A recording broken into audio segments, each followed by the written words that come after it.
이 시간 우리 같이 한번 기도하겠습니다. 오늘 기도할 때는 두 가지의 기도 제목이 있습니다. 첫 번째는 우리 각자가 꼭 기도해야 될 지체들이 한 명씩 있습니다. 보면 주변에서 우리들에게 기도 부탁하는 분들이 간혹 있지 않습니까? 저도 저한테 기도 부탁하는 분들이 꽤 있는데 참 이런 시간을 우리가 좀 빌려가지고 그분들을 위해 좀 기도했으면 좋겠고요. 그리고 두 번째는 미디어 컨텐츠 사역을 위해 좀 기도했으면 좋겠습니다. 베이직 교회도 그렇고 저희 교회도 그렇고 이렇게 방송 장비를 갖춘 이유는 지금 젊은이들이 미디어에 많이 노출되어 살아가기 때문에 정말 진리의 양질의 콘텐츠를 양산해서 많이 퍼뜨리기 위해서입니다. 그냥 만들어내는 것이 아니라 정말 말씀에 입각해서 정말 젊은이들의 마음을 흔들 수 있는 그러한 콘텐츠들이 만들어지게 해달라고 우리 이 두 가지를 놓고 우리 같이 한번 기도했으면 좋겠습니다. 기도하겠습니다. 하나님 아버지, 이 시간에 주님 앞에 기도로 나아갑니다. 먼저는 우리들의 마음속에 품고 있는 지체를 위해 기도합니다. 하나님, 이번 주도 제가 기도해야 될 영혼들이 참 많이 있습니다. 지난주에 저에게 기도 부탁을 하고 갔던 우리 자매님들도 있고 형제들도 있습니다. 하나님, 각자 자기의 기도 제목을 갖고 주님께 나아갔지만 목회자라고 기도 부탁을 할 때가 얼마나 자주 있는지 모르겠습니다. 그 기도의 부담을 안고 이 시간에 나아갑니다. 하나님, 제가 공식적으로 이름을 말할 수는 없지만 하나님께서 이미 다 알고 계신 줄로 믿습니다. 하나님, 본인들이 꿈꾸고 계획하는 모든 일들이 본인의 계획이 아니라 하나님의 뜻대로 풀려갈 수 있기를 원하고 이루어질 수 있기를 원합니다. 하나님 아버지, 우리 그리스도인은 주님이 이끌어가는 그 길대로 따라가는 것이 바로 그리스도인이 가야 될 길인 줄로 믿습니다. 베드로가 젊어서는 스스로 띠뛰고 다녔지만 이제 늙어서는 두 팔을 벌린다고 하였습니다. 하나님, 두 팔을 벌리고 주님이 이끌어가는 대로 갈 수 있는 저들 되게 하여 주시옵소서. 우리에게 간절한 기도 제목이 있습니다. 우리 모두가 주님 앞에 바르게 서는 일입니다. 하나님, 이 일을 위해 오늘도 주님 앞에 나오사오니 하나님 역사하여 주옵소서. 하나님, 우리 미디어 컨텐츠 사역을 위해 기도합니다. 베이직 교회뿐만 아니고 우리 더 바이블 처치도 하나님 이렇게 영상 장비를 구축해서 앞으로 양질의 컨텐츠를 만들어 나갈 계획입니다. 하나님, 그냥 만들어내는 것이 아니라 젊은이들의 마음에 파장을 일으킬 만한 그런 양질의 컨텐츠를 만들어서 하나님 주님 마음을 시원케 해드리며 이 시대의 가난한 성도들, 특별히 복음을 몰라 헤매는 영혼들에게 복음의 진리를 전해줄 수 있는 그러한 통로로 이 미디어들을 사용하여 주시옵소서. 하나님 아버지, 각자 우리가 기도해야 될 지체들이 참 많이 있습니다. 때로 내 기도를 하다가 혹은 다른 기도를 하다가 놓쳐버릴 때도 있었음을 고백합니다. 그러나 하나님께서는 이미 우리들의 마음을 알고 계신 줄로 믿습니다. 그들의 간절한 기도 제목, 하나님의 때에 하나님의 방법으로 이루어 주옵소서. 또한 동시에 기도합기는 하나님, 이 시대는 미디어 사역이 정말 중요한 시대인 것 같습니다. 특별히 젊은이들이 유튜브에 많이 노출되어 살아가는데 하나님, 양질의 콘텐츠를 만들어낼 수 있도록 우리들에게 지혜와 능력을 주시되 복음의 가치를 잘 담아서 저들이 복음을 접할 수 있도록 이 미디어를 사용하여 주옵소서. 예수님의 이름으로 기도합니다. 아멘. 네, 오늘은 사도행전 5장 1절에서 16절까지입니다. 사도행전 5장 1절에서 16절까지의 말씀을 우리 같이 한번 한 목소리를 읽겠습니다. 시작. 아나니아라 하는 사람이 그의 아내 삽비라와 더불어 소유를 팔아 그 값에서 얼마를 감춤해 그 아내도 알더라. 얼마만 가져다가 사도들의 발 앞에 두니 베드로가 이르되 아나니아야, 어찌하여 사탄이 내 마음에 가득하여 내가 성령을 속이고 땅값 얼마를 감추었느냐. 땅이 그들의 있을 때에는 내 땅이 아니며 판 후에도 내 마음대로 할 수가 없더냐. 어찌하여 이 일을 내 마음에 두었느냐. 사람에게 거짓말한 것이 아니요 하나님께로다. 아나니아가 이 말을 듣고 엎드려져 혼이 떠나니 이 일을 듣는 사람이 다 크게 두려워하더라. 젊은 사람들이 일어나 시신을 싸서 메고 나가 장사하니라. 3시간쯤 지나 그의 아내가 그 일어난 일을 알지 못하고 들어오니 베드로가 이르되 그 땅 판값이 이것뿐이냐. 네게 말하라 하니 이르되 예, 이것뿐이라 하더라. 베드로가 이르되 너희가 어찌 함께 꾀하여 주의 영을 시험하려 하느냐. 보라, 내 남편을 장사하고 오는 사람들의 발이 문 앞에 이르렀으니 또 너를 메어 내가리라 하니 곧 그가 베드로의 발 앞에 엎드려져 혼이 떠나는지라. 젊은 사람들이 들어와 죽은 것을 보고 메어다가 그의 남편 곁에 장사하니 온 교회와 이 일을 듣는 사람들이 다 크게 두려워하니라. 사도들의 손을 통하여 민간의 표적과 기사가 많이 일어나매 믿는 사람이 다 마음을 같이하여 솔로몬 행각에 모이고 그 나머지는 감히 그들과 상종하는 사람이 없으나 백성이 칭송하더라. 믿고 주께로 나오는 자가 더 많으니 남녀의 큰 무리더라. 심지어 병든 사람을 메고 거리에 나가 침대와 요 위에 누이고 베드로가 지날 때에 혹 그의 그림자라도 누구에게 덮일까 바라고 예루살렘 부근에 수많은 사람들도 모여 병든 사람과 더러운 귀신에게 괴로움 받는 사람을 데리고 와서 다 나음을 얻으니라. 아멘. 성경을 읽을 때 놓치지 말아야 될 한 가지 중요한 가치가 있습니다. 절대 성경은 3인칭으로 읽어서는 안 된다는 것입니다. 2인칭도 아닙니다. 성경은 1인칭으로 읽어야 됩니다.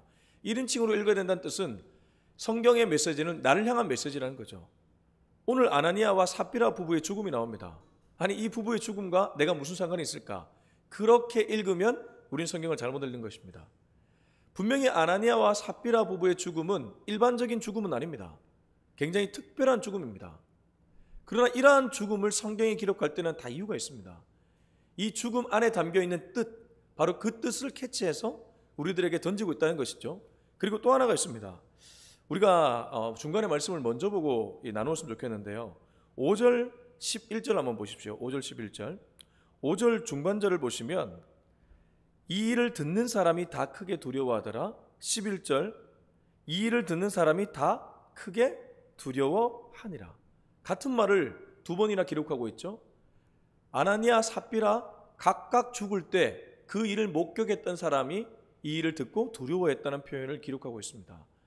그러니까 이 아나니아 삽비라 부부의 죽음은 그들만의 죽음이 아니고 사실 그 주변에 있었던 사람들에게 주는 메시지요, 지금 이 말씀을 읽는 우리들에게 주는 메시지라는 것입니다. 하나님은 지금도 말씀이나 사람의 입술이나 환경이나 여러 가지를 통해 우리들에게 말씀하십니다. 영적으로 분별한다는 것이 무엇입니까? 그러한 시그널을 잘 발견하고 있다는 것이죠. 우리가 놓쳐버리는 시그널이 너무 많이 있습니다. 목회자도 예외 아닙니다. 기도하지 않고 말씀에 나를 노출시키고 있지 않으면 부지불식간에 하나님의 시그널이 지나간다는 것이죠. 그렇게 아둔하게 시간을 보낼 때가 많이 있습니다. 저와 여러분은 그러지 않았으면 좋겠습니다. 자, 말씀 보겠습니다. 1절 2절입니다. 시작. 아나니아라 하는 사람이 그 안에 삽비라와 더불어 소유를 팔아 그 값에서 얼마를 감춤해 그 아내도 알더라. 얼마만 가져다가 사도들의 발 앞에 두니. 자, 우선 5장 1절 2절에 배경이 있죠. 앞에 4장 23절에 32절에서 37절까지 말씀을 보면 초대교회의 유무상통한 장면이 나옵니다. 초대교회 유무상통은 우리가 잘 알고 있는 장면입니다. 내 것을 내 것으로 여기지 않고 내 것을 나누어 주는 삶을 가리키죠. 그렇게 해서 35절 사도들의 발 앞에 자기들의 소유물을 내놓았습니다. 자, 이런 것이 유행처럼 번져갔습니다. 아나니아 삽비라 부부도 이러한 분위기를 감지했던 것 같아요. 그렇지 않습니까? 막 교회 공동체 사람들이 마치 자기 금부치를 막 내놓고 이렇게 하는데 나만 안 하면 조금 이상하지 않을까? 그런 분위기가 있었다는 것이죠. 일종의 무브먼트라고도 볼 수 있겠습니다. 그래서 이 아나니아 삽비라 부부도 이 소식을 접하고 이제 결심했던 것 같아요. 1절 보시면 아나니아라는 사람이 그 안에 삽비라와 더불어 소유를 팔아. 자, 여기까지 좋습니다. 얼마나 좋습니까? 언제나 마음을 보기 전까지는 그 사람이 하는 이미지만 보면 좋아 보일 때가 많이 있죠. 자, 여기까지는 일반적입니다. 초대교회 다른 사람과 다를 바가 하나 없습니다. 근데 2절 보십시오. 바로 나옵니다. 그 값에서 얼마를 감춤해 그 아내도 알더라. 얼마만 가져다가 사도들의 발 앞에 두니. 자, 요거 여러분 생각해 보십시오. 아나니아 삽비라 부부가 아무도 모를 줄 알았을 겁니다. 이렇게 할 때는 아무도 모를 줄 알고 얼마를 인마에 포켓했겠죠. 그리고 이게 뭔 그렇게 죽을 만한 죄인가 라는 생각을 했을지도 모릅니다. 이 말씀을 읽는 우리들도 마찬가지입니다. 아니, 하나님이 고역한 것 아닌가? 이게 그렇게 죽일 만한 죄인가? 이런 질문을 할 수가 있다는 것이죠. 아무튼 아나니아는 얼마를 감추었습니다. 왜 이들이 죽음을 맞이했고 이게 큰 죄인지를 지금부터 베드로가 얘기해 줍니다. 자, 3절 4절을 읽어보겠습니다. 3절 4절 시작. 베드로가 이르되 아나니아여 어찌하여 사탄이 내 마음에 가득하여 내가 성령을 속이고 땅값 얼마를 감추었느냐.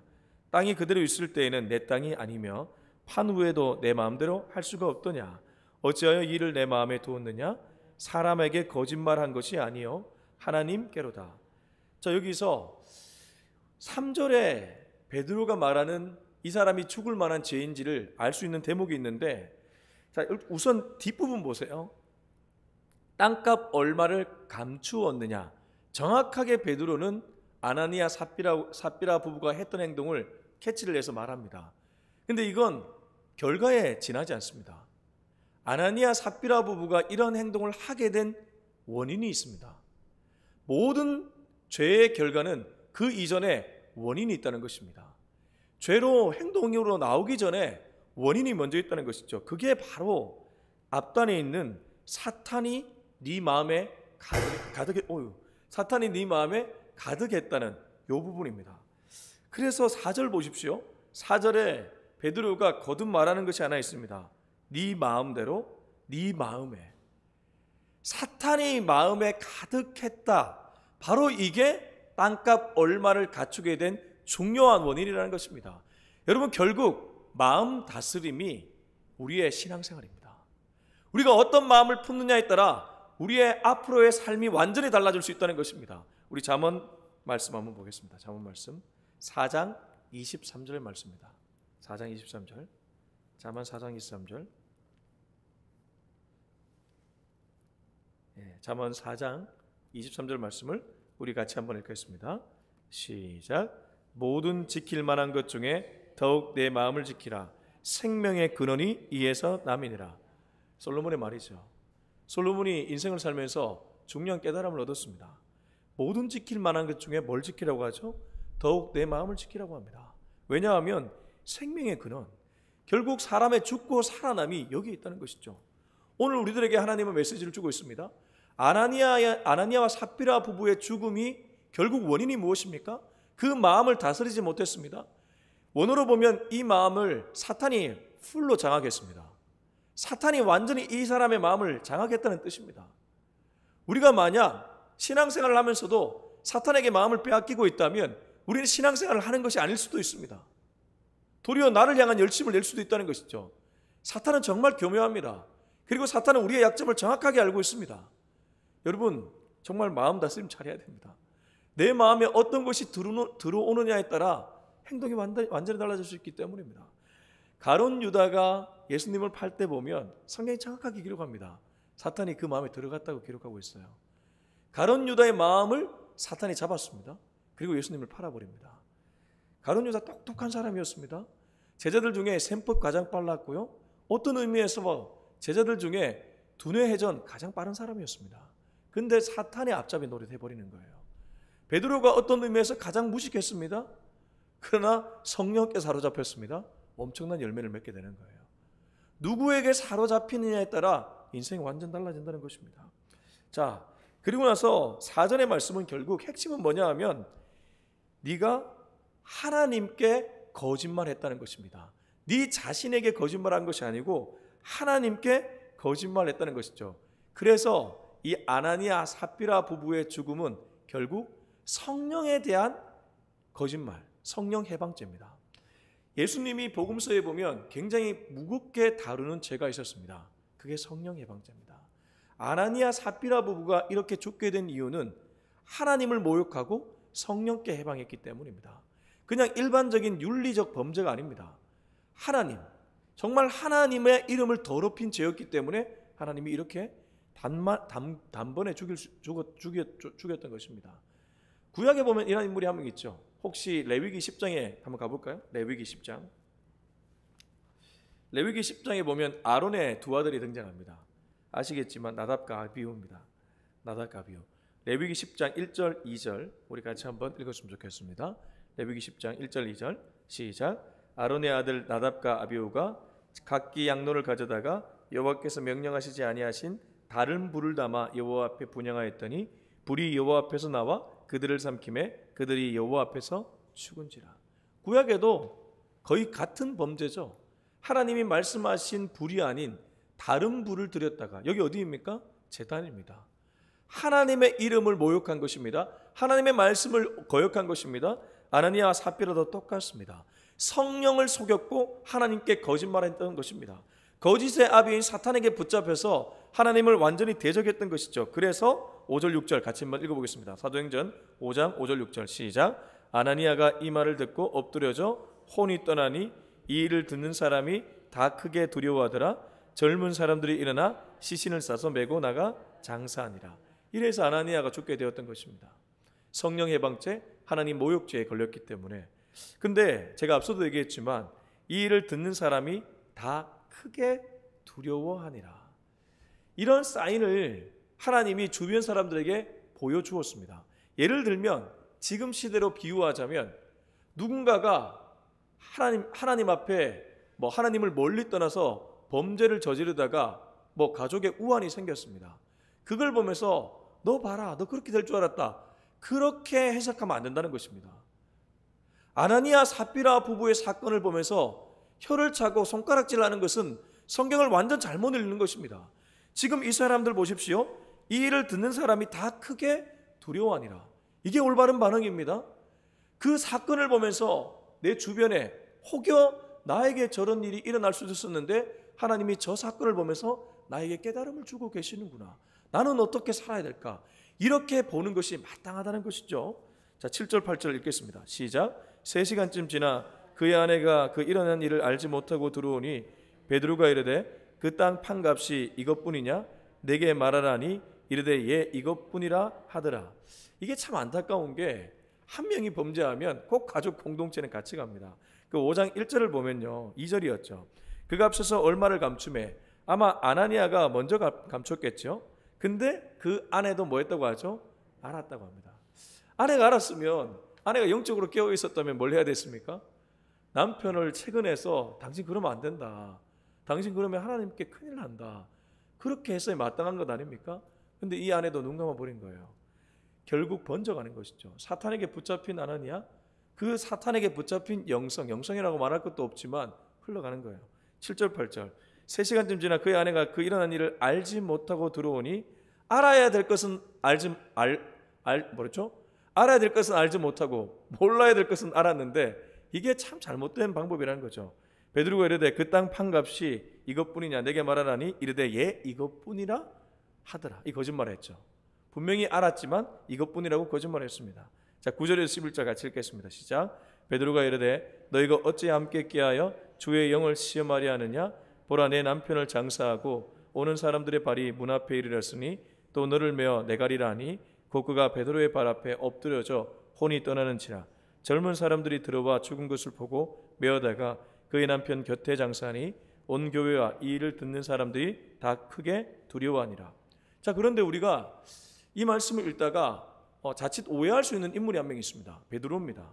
9절 보십시오. 베드로가 이르되 너희가 어찌 함께 깨하여 주의 영을 시험하려 하느냐, 보라 내 남편을 장사하고 오는 사람들의 발이 문 앞에 이르렀으니 또 너를 메어 내가리라니. 다르게 말하면 베드로가 삽비라에게 뭐라고 얘기한 것입니까? 너도 죽게 될 것이다, 저주 아닌 저주를 하는 장면이거든요. 그러니까 이게 사도가 할 행동인가? 아무리 아나니아 삽비라가 잘못했다 할지라도 너 왜 그랬냐, 너 그렇게 하면 안 됐지 라고 품어줘야 되는 것 아닌가? 라는 생각이 들 수 있다는 것이죠. 자, 이런 생각 들면 이 본문을 또 오해하는 것입니다. 왜냐하면 존 스토트 목사님이라고 있습니다. 유명한 목사님이셨죠. 그 목사님이 이 사도행전 4장 5장을 주의하면서 어떤 얘기를 했냐면, 사도행전 4장은 교회 공동체가 뻗어나갈 때 외부의 방해 공작이라고 했습니다. 유대인들, 이들이 베드로와 이 요한과 이런 사람들을 막 겁박했죠. 우리 앞에 말씀 보았지 않습니까? 근데 5장에 와서는 내부가 교회 공동체가 뻗어나가는 것을 공격해 온다는 것이죠. 자, 보십시오. 아나니아가 누구에게 붙잡혔습니까? 사탄에게 붙잡혔습니다. 삽비라가 누구에게 붙잡혔습니까? 사탄에게 붙잡혔습니다. 만약 베드로가 여기서 공동체 질서를 잡지 않으면 어떻게 됐을까요? 공동체가 사탄의 영성에 완전히 휩싸이게 되는 것이죠.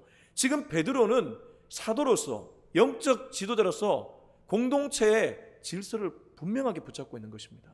그러니까 이걸 그렇게 읽으면 문제될 게 전혀 없어요.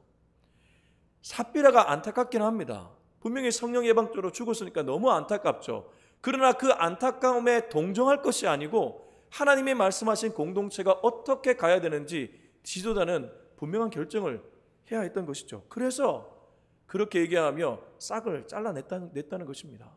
그렇게 보면 하나님이 이 공동체를, 진짜 교회 공동체를 붙잡으려고 베드로를 사용하고 있음을 알 수 있는 대목입니다. 여러분, 부지불식간에 우리들에게도 그런 것들 흘러 들어옵니다. 잘 잘라내야 됩니다. 분별 잘해서 정말 잘 잘라내야 됩니다. 제가 교회를 시작한 지 얼마 안 됐잖아요. 그러다 보니까 왜 저라고 젊잖아요. 욕심나지 않겠습니까? 빨리 부흥하고 싶은 마음이 왜 없겠습니까? 빨리 자립하고 싶은 마음이 왜 없겠습니까? 근데 그거 아니더라고요. 제가 그래서 계속 묵상하는 단어 중에 하나가 빠른 부흥이 아니고 바른 부흥입니다. 바른 부흥이 정말 중요합니다. 10년이 걸려도 좋습니다. 20년이 걸려도 좋습니다. 사람 많아지는 게 중요한 것이 아니고 한 영혼 한 영혼이 주님 앞에 바로 서는 것이 더 중요한 일인 줄로 믿습니다. 제가 바로 서야 되는 것이죠. 제가 주님을 바라봐야 되는 것이죠. 제가 다른 것에 마음을 빼앗기다가 주님을 놓쳐버리면 모든 것을 잃어버린 것이나 마찬가지 아니겠습니까? 베드로는 아마 이것을 알았던 것 같습니다. 그렇기 때문에 사람 많아지고 사람이 들끓고 돈이 많아지고 그런 것이 중요했던 것이 아니고 이 공동체의 영성이 중요하다는 것을 알았던 것입니다. 절대 사탄에게 마음 뺏기지 않는 저와 여러분이 될 수 있기를 주의 이름으로 축원합니다. 자, 이제 12절부터 16절 읽고 말씀 마치겠습니다. 12절 16절 시작. 사도들의 손을 통하여 민간의 표적과 기사가 많이 일어나매 믿는 사람이 다 마음을 같이하여 솔로몬 행각에 모이고 그 나머지는 감히 그들과 상종하는 사람이 없으나 백성이 칭송하더라. 믿고 주께로 나오는 자가 더 많으니 남녀의 큰 무리더라. 심지어 병든 사람을 메고 거리에 나가 침대와 요위에 누이고 베드로가 지날 때에 혹 그의 그림자라도 누구에게 덮일까 바라고 예루살렘 부근에 수많은 사람들도 모여 병든 사람과 더러운 귀신에게 괴로움 받는 사람을 데리고 와서 다 나음을 얻으니라.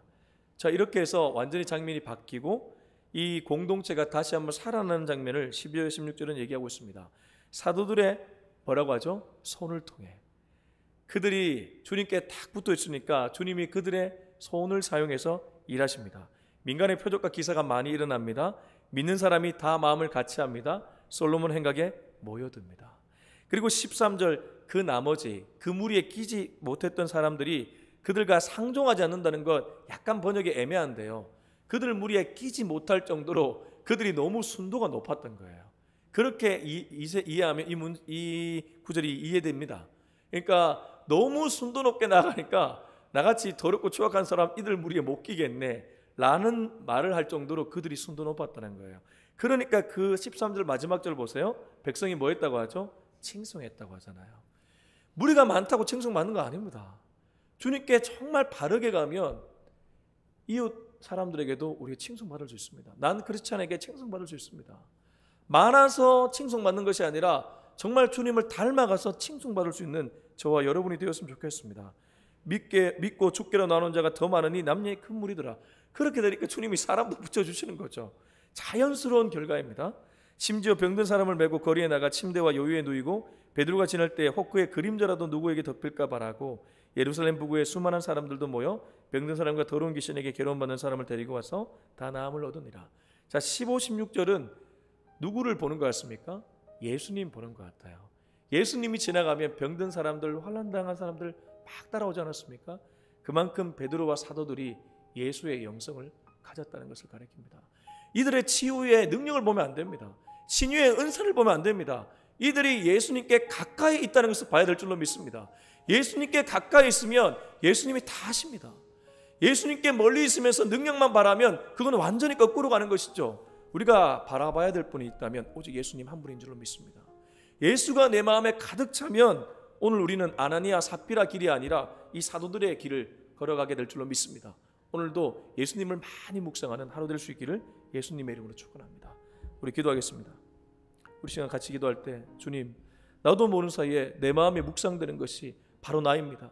내가 세상을 많이 묵상하고 있고 나를 많이 묵상하고 있다면 내 마음에 사탄이 가득 찬 아나니아와 삽비라와 다를 바가 없을 것입니다. 오늘 하루도 예수님을 더 많이 묵상하고 말씀을 더 많이 묵상하는 그런 하루가 되게 하여 주옵소서. 우리 같이 한번 기도하겠습니다. 하나님 아버지, 귀한 말씀 주심에 감사합니다. 오늘도 주님을 더 많이 묵상하겠습니다. 하나님, 내가 아닙니다. 나를 묵상해서는 안 되겠습니다. 나를 묵상하다가 도리어 사탄의 종로로 달 때가 얼마나 자주 있었습니까? 주님, 나도 모르는 사이에 내게 인풋되고 내게 들어오는 것들, 그것들을 분별하지 못하고 주여 나를 우상 숭배할 때가 있었음을 고백합니다. 주님, 그것 아닙니다. 단호하게 끊어낼 수 있는 우리가 되게 하여 주시옵소서. 우리가 바라봐야 될 분은 오직 예수 그리스도 한 분인 줄로 믿습니다. 사도들이 그분을 바라보고 그분께 가까이 갔기 때문에 이런 놀라운 기적들을 베풀게 된 줄로 믿습니다. 기적이 먼저가 아닙니다. 예수님이 먼저입니다. 언제나 이것을 놓치지 않는 우리 한 명 한 명 되게 하여 주옵소서. 예수님이 내 마음 안에 가득 차 있으면 하나님 그런 모든 일들은 자연적으로 따라오는 일이지 우리가 먼저 삼어야 될 일이 아닌 줄로 믿습니다.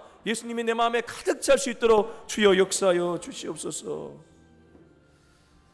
이제는 우리 주 예수 그리스도 은혜와 하나님의 사랑과 성령의 기름 부으심이 언제나 예수님을 최우선순위로 삼고 살아가기로 다짐하는 우리 모두의 머리 위에 지금부터 영원토록 함께하기를 간절히 축원하옵나이다.